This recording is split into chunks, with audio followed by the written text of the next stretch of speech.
How do we make G.I. Joe great again? Well, first what you gotta do is make them relevant again. Here's a take. The first few Transformers movies, the Michael Bay ones, are actually better G.I. Joe films than they are Transformers films. And in even some ways, they're actually better G.I. Joe films than the actual live-action G.I. Joe films. Here's why. While so many people have already noted how terrible the cinematography is during the fight scenes, and how most of the time you can actually barely make out the Transformers, look at all of these gorgeous shots of United States military hardware. Not only that, but the Army characters, they're actually pretty likable in the movies.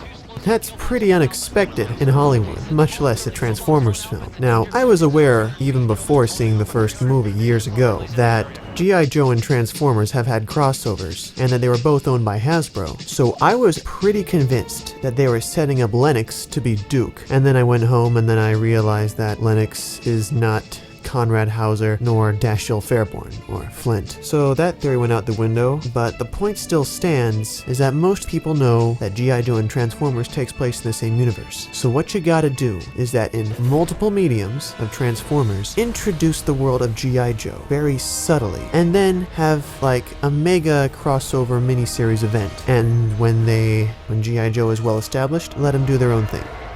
It's like a reverse spin-off. Of course, you've still got to keep the genuine appeal of G.I. Joe, which is United States military, awesome, realistic hardware that eventually becomes more sci-fi, genuinely likable characters, all brought to life by great, charismatic voice acting. Now, the best G.I. Joe lore is already out there. We've got the original comics by Larry Hama, who was a real-life Vietnam War veteran, so he was able to add that authenticity. And there's those more fantastical elements from the original cartoon show from the 80s, as well as the more darker themes from the IDW comics. Now take those elements and put them in a well-crafted video game, not just some small mobile game. We've got to have the Insomniac Spider-Man for G.I. Joe. It's got to be multi-genre, because G.I. Joe is pretty multi-genre, because it's not just about all the different cool weapons and stuff. There's espionage, there's like sneaking around, there's ninjas, and then there's space battles sometimes, and then there's political intrigue, and there's like the more run and gun stuff. There's pretty much as many genres as G.I. Joes as there are G.I. Joe figures. So what you gotta do is you gotta make a great G.I. Joe video game, base it off the lore from the original Larry Hama comics, with some of the more fantastical elements from the cartoon show, as well as some of the more darker themes from the IDW comics, and then make a great epic game, where what you gotta do is that you want to be able to unlock all the G.I. Joe characters, but each of them are unique. And my idea, I call it G.I. Joe Arms Race, where what you gotta do is like, sort of like in the cartoon, there's a big weapon in like 3 pieces, and you gotta make your G.I. Joe teams, and it's gotta be the ideal teams. Like each one has their own specific skills. You want to pick the right Joe for the skills, but there's so many different types of missions. Like it might be a sneaking mission, it might be like a run and gun mission, it might be a flight simulator with Ace, like Ace Combat. There's just so much you can do with it. And of course it's a Hasbro game, so maybe for DLC you get like a Transformers DLC or a M.A.S.K DLC. So then after the game is a huge hit, then you start selling the merch based off the games. And of course, there's still a lot of G.I. Joe fans who grew up with the franchise. So what you gotta do is you make a more serious, like super serious one. Like on Netflix or something, like they did with The Punisher. Based off the IDW comics, like I'm reading G.I. Joe Cobra right now, and whoa man, that's pretty morally gray. But it's really intriguing, not gonna lie. It could be live action, or you could do it like how they did with G.I. Joe Resolute, which was a pretty solid entry in the franchise. Anyways, that's my idea on how to make G.I. Joe great again. Of course, Citizens of the internet, did you hear this fool? Do you really think G.I. Joe could ever come back as it was in the 80s? He is right that a major appeal of the series lies in its United States patriotic mechanized militarism. But that is precisely the reason why it can't succeed. Certainly, G.I. Joe's popularity hit its spikes during its launch in the 60s, and its relaunch in the 80s and early 2000s. But back then, kids playing U.S. Soldier was much more marketable. The Reagan-era relaunch was during the Cold War, and the early 2000s line launched during a patriotic zeitgeist after 9/11. But as the Iraq War became unpopular, the American military, even a highly fictionalized version, would soon become very adult, controversial. And controversial, politically incorrect things have no place in a children's toy line. Since then, the Joes have become a lot more generic. Let's take a look at Hasbro's G.I. Joe website, shall we? We can clearly see right here that G.I. Joe changes with the times. The example I just gave wasn't even the first time this happened. During the Vietnam War, when people became aware of how unflattering war is, Hasbro changed G.I. Joe's motif from military to something more adventurous. However, after that decade ended, the line was cancelled until the 80s reboot during the Cold War, where the idea of an arms race suddenly became very patriotic. One must remember that Hasbro is a corporation that follows the tenets of capitalism. Their main motivation is profit. Why would they risk controversy marketing American militarism to children when that might come off as politically incorrect, making them lose customers? Times have changed. Aside from maybe the Avengers, kids these days don't want to see adult protagonists anymore. Not only that, but G.I. Joe would still have to compete with the grittier franchises like Call of Duty and Battlefield, as well as the more light-hearted shooters like Fortnite, which also has that collectability factor G.I. Joe had. Last but not least, the price of oil has made the cost of a single action figure to be undesirable to anyone but collectors. Who wants to spend $12 on a single action figure? With all of these obstacles, G.I. Joe was practically cancelled. Cancelled! Cancelled!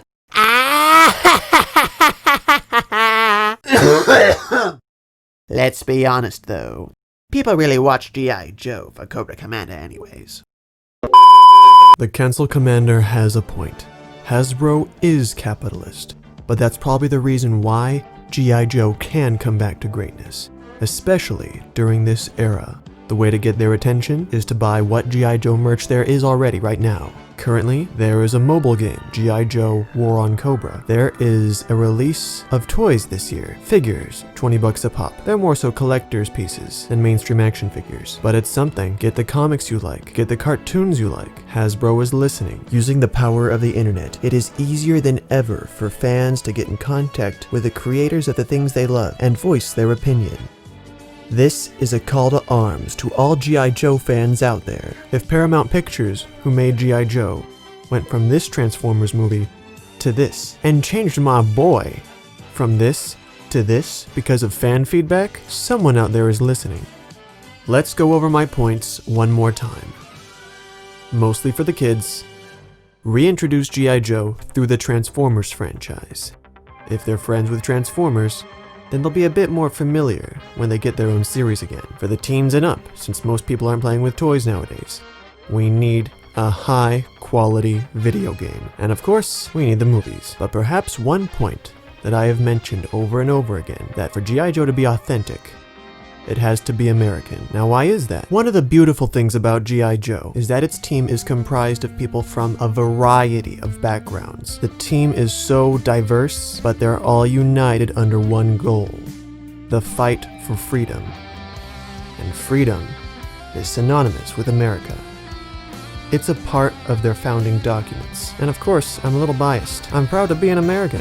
But who are their opponents? Their opponents are terrorists in masks who not only attack using force with advanced technology, but they also have underhanded methods, despicable techniques such as media indoctrination, currency manipulation, mind altercation, and history bastardization, all under one motivation: world domination! G.I. Joe is a part of its history, celebrates the American soldier, and just how cool American military technology is. I mean, look at that. The cartoon show had lasers 40 years later. Look at that, laser on a battleship. Now you know, and knowing is half the battle. Yo Joe, and happy American Independence Day. Now, as far as I know, correct me if I'm wrong, you are a Vietnam veteran? Yeah. So you actually brought experience to the comic that probably no one else could have at the time. Is that true? No, there are plenty of guys around, but Okay. you know, by 1982, everything had changed. Sure. You know, the uniforms were different. Okay. You know, SOPs had changed, and all, and I really had to do a lot of research. You know, what I did bring to it that I knew firsthand was, you know, the attitude of the soldiers. Sure. And you know how they relate to each other, and you know what's important to them, and you know that's what I was trying to get across.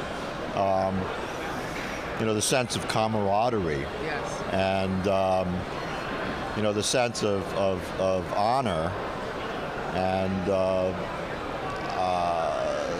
you know, a moral sense. You know, not you know, jingoism or you know, blind patriotism per se, you know, and not the attitude of, you know, the officer class. Sure. You know, Yeah. it's I was trying to do it from the point of view of, you know, the common grunt, you know, and I think that comes across. I think, and, you know, there's specific examples I can think of. If you remember the story where I believe it was Stalker, Snowjob, and Quick Kick were arrested and put in that gulag. Eventually, it was Snake Eyes and Scarlet that came to rescue them. And I remember when they finally, you know, reunited, Stalker actually said to Snake Eyes, "I knew you would come for me." And as a kid, that really hit me because, like you said, the camaraderie that comes from the experience of being a soldier, right? Well, yeah, I mean, there are things that you take for granted, you know, and there's a sense of that you don't find in the civilian world, you know. Yes. It's hard to think of, you know, Wall Street brokers or bankers behaving that way. Sure. and they sure don't. You know, And we see that now, right? What the results of that? well, you know, the other thing, one of the first things that the military instills in you is the whole thing about the chain of command running both ways. You know, that if you're a corporal, you know, or you know, an E4 or E3, you're responsible for everybody that reports to you. You know, Okay. and you don't eat until they eat. You don't sleep until they sleep. You know, and that's stamped into you, you know, day in and day out, and that's something they sure as hell don't teach at Harvard Business School. Yes, Snake Eyes is an extremely cool character, but don't rest the entire series on the American Ninja's back, alright? Hey there, thank you for watching my video on how to make G.I. Joe great again. Don't forget to like, subscribe, share the video for the algorithm, and most important to me, comment. Let me know what you think. How would you think G.I. Joe would be made great again? Does it need to be American? Do we even need a G.I. Joe series at all? Let me know in the comments below. And if you like, check out my dub that I made a while back of the G.I. Joe Transformers Revolution comic, issue 00. Thanks. See you next video.